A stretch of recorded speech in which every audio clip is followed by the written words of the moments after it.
Dictation शुरू होगी 3 second बाद।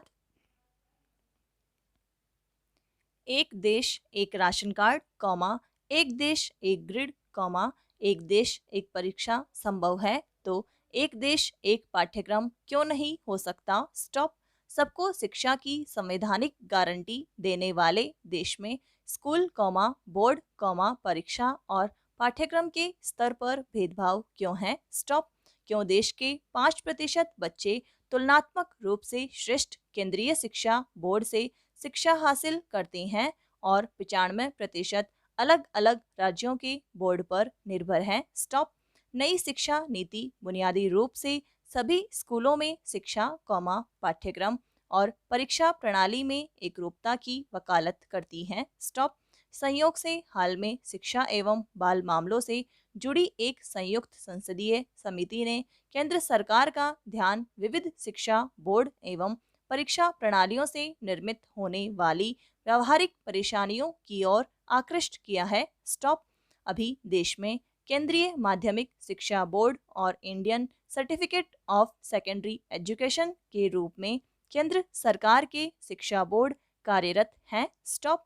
सीबीएसई संचालित स्कूलों में राष्ट्रीय शैक्षिक अनुसंधान एवं प्रशिक्षण परिषद का पाठ्यक्रम और आईपीएसई में केवल अंग्रेजी माध्यम का अलग पाठ्यक्रम पढ़ाया जाता है। स्टॉप। देश के महज 5% स्कूली बच्चों को यह उपलब्ध होता है। स्टॉप। राज्यों के अपने अलग माध्यमिक शिक्षा बोर्ड हैं। स्टॉप। कुछ राज्यों में ओपन एवं संस्कृत बोर्ड भी हैं जिनमें पढ़ने वाले बच्चों के मध्य यह स्थापित धारणा है कि सीबीएसई उनके बोर्ड से श्रेष्ठ है। स्टॉप।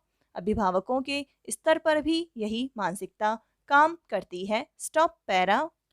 इस तथ्य से कोई भी इनकार नहीं कर सकता है कि देश में स्कूली शिक्षा का ढांचा सरकारी और गैर सरकारी स्तर पर एक विभेदकारी समाज का निर्माण कर रहा है। स्टॉप। खुद सरकारों ने इसे अपनी नीतियों से बढ़ाया ही है। स्टॉप।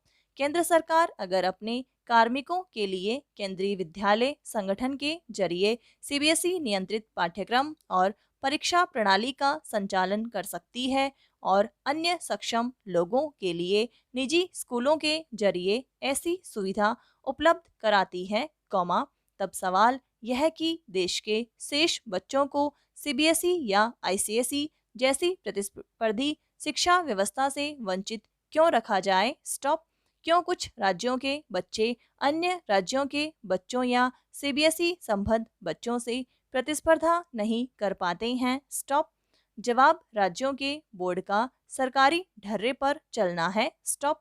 केंद्रीय विद्यालय संगठन आज देश भर में 25 क्षेत्रीय कार्यालयों के जरिए 1200 से अधिक स्कूलों का संचालन करता है। स्टॉप। इनके अलावा देश में करीब 25,000 ऐसे निजी स्कूल हैं, कॉमा, जो सीबीएसई से मान्यता प्राप्त है। स्टॉप। 700 से अधिक नवोदय विद्यालय भी इसी तर्ज पर देश के हर जिले में पहले से ही चल रहे हैं। स्टॉप। केंद्रीय जनजातीय मंत्रालय द्वारा जिन एकलव्य आवास में विद्यालयों एवं कन्या आश्रम शालाओं को संचालित किया जा रहा है, कॉमा, वे भी केंद्रीय विद्यालय की प्रतिकृति ही हैं। स्टॉप। जाहिर है देश के हर कोने में आज सीबीएसई स्कूल मौजूद हैं। स्टॉप। ऐसे में कोई कारण नहीं कि एक देश एक पाठ्यक्रम के विचार को अमल में नहीं लाया जा सकता। स्टॉप। मध्य प्रदेश में चरणबद्ध तरीके से 2000 सरकारी स्कूलों को मुख्यमंत्री राइज योजना के तहत केंद्रीय विद्यालय मोड में बदला जा रहा है। स्टॉप। महाराष्ट्र सरकार ने हाल में अपने सभी सरकारी स्कूलों को सीबीएसई प्रणाली पर लाने की घोषणा की है। स्टॉप। यानी राज्य सरकारें भी यह मानती हैं कि केंद्रीय बोर्ड तुलनात्मक रूप से बेहतर है। स्टॉप। इसलिए बुनियादी सवाल यही है कि इस बेहतर व्यवस्था का हकदार देश का हर बच्चा क्यों नहीं होना चाहिए? स्टॉप। देश के नामी शिक्षण संस्थानों, कॉमा, विश्वविद्यालयों में भी उन बच्चों का प्रतिशत अधिक है, कॉमा, जो सीबीएसई पाठ्यक्रम से निकलकर आते हैं। स्टॉप। दिल्ली के निकटवर्ती राज्यों के बच्चे भी दिल्ली के स्कूलों में पढ़ना चाहते हैं, कॉमा, क्योंकि वहाँ अभी सभी सीबीएसई स्कूल हैं। स्टॉप। दिल्ली सरकार तो आधिकारिक रूप से कहती आई है कि जो बच्चे सीबीएसई पाठ्यक्रम पढ़ते हैं, उनका मुकाबला राज्य बोर्ड के बच्चे नहीं करते। स्टॉप। असल में कहना तो सभी राज्य ऐसा ही चाहते हैं, लेकिन अपनी कमियों को छिपाने के लिए वे राजनीतिक कारणों से सीबीएसई को श्रेष्ठ नहीं मानते हैं। स्टॉप। यह अलग बात है कि देश के औसतन हर नेता, अधिकारी, उद्योगपति या आर्थिक रूप से संपन्न व्यक्ति अपने बच्चों को राज्य के बोर्ड में पढ़ाने से परहेज करते हैं। स्टॉप। वस्तुतः राज्यों के बोर्ड पिछले 75 वर्षों में गुणवत्तापूर्ण शिक्षा को सर्वव्यापी और समावेशी बनाने में पूरी तरह असफल रहे हैं। स्टॉप। एक समानांतर उद्योग की तरह यह क्षेत्र फला फूला है, जिसका खामियाजा करोड़ों लोग पीढ़ी दर पीढ़ी भोगने के लिए विवश हैं। स्टॉप। केंद्र सरकार को चाहिए कि व्यापक राष्ट्रीय हित में राजनीतिक आधार पर एक सर्वानुमति निर्मित करें, जिसके तहत सीबीएसई प्रणाली को समावेशी बनाकर देश के हर राज्य में लागू किया जाए। स्टॉप। जहां तक राज्यों की स्वायत्तता और स्थानीय सरकारों का विषय है, तो उसे पाठ्यक्रम के साथ हर राज्य में अलग से डिजाइन किया जा सकता है। स्टॉप। हर राज्य के गांवों कस्बों तक भी सीबीएसई के स्कूल अभी चल रहे हैं। स्टॉप। इन स्कूलों के विरुद्ध अभिभावकों की तरफ से किसी केंद्रीयकरण या स्थानीयता की अवहेलना की शिकायत नहीं आई है। स्टॉप। बेहतर होगा कि एक समावेशी पाठ्यक्रम बनाया जाए, जो भारत बोध, स्वत्व और स्थानीयता के सभी मान बिंदुओं को समाविष्ट करता हो। स्टॉप। एक देश एक बोर्ड तकनीकी रूप से भले कठिन हो, लेकिन एक देश एक पाठ्यक्रम तो बहुत ही आसान है। स्टॉप।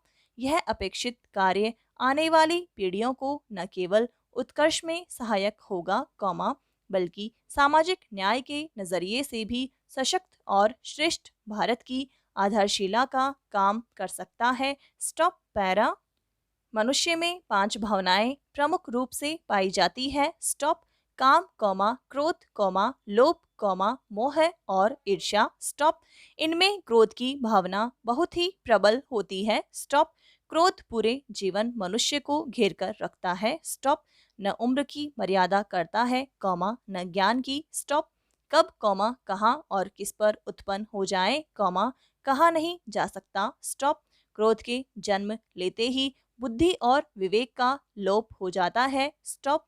बुद्धि पर अंधकार छा जाता है। स्टॉप। उचित अनुचित का बोध नहीं रहता। स्टॉप। क्रोध समाप्त होने पर व्यक्ति पश्चाताप करता है, परंतु परिस्थितियों को पूर्व की भांति नहीं कर पाता है। स्टॉप।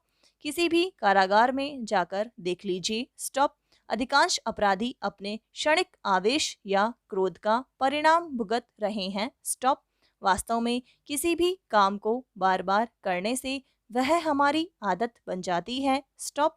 अगर हम क्रोध भी बार बार करते रहे तो यह स्थायी रूप से हमारे स्वभाव का हिस्सा बन जाएगा। स्टॉप। फिर यह हमारे जीवन के हर पहलू को प्रभावित कर हमें दुख की ओर धकेल देगा। स्टॉप। रामायण में एक प्रसंग है। स्टॉप। जब भरत जी भगवान श्री राम को मनाने के लिए वन में जा रहे होते हैं, तो लक्ष्मण जी को मिथ्या भ्रम हो जाता है कि वह भगवान श्री राम पर आक्रमण करने आ रहे हैं। स्टॉप।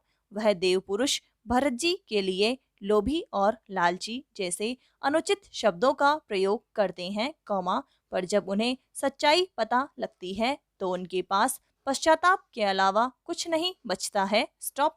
वह ग्लानि से भर जाते हैं, क्योंकि क्रोधी स्वभाव होने के कारण उन्होंने ऐसा किया। स्टॉप। ऐसा नहीं है कि क्रोध हमेशा बुरा ही होता है, लेकिन इस पर नियंत्रण होना चाहिए और उचित अनुचित का विचार होना चाहिए। स्टॉप।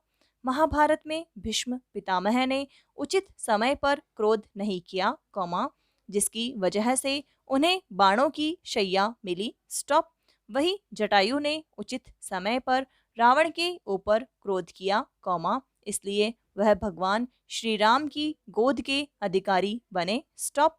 अभ्यास के माध्यम से हम भी अपने क्रोध पर नियंत्रण कर सकते हैं। स्टॉप। समाप्त।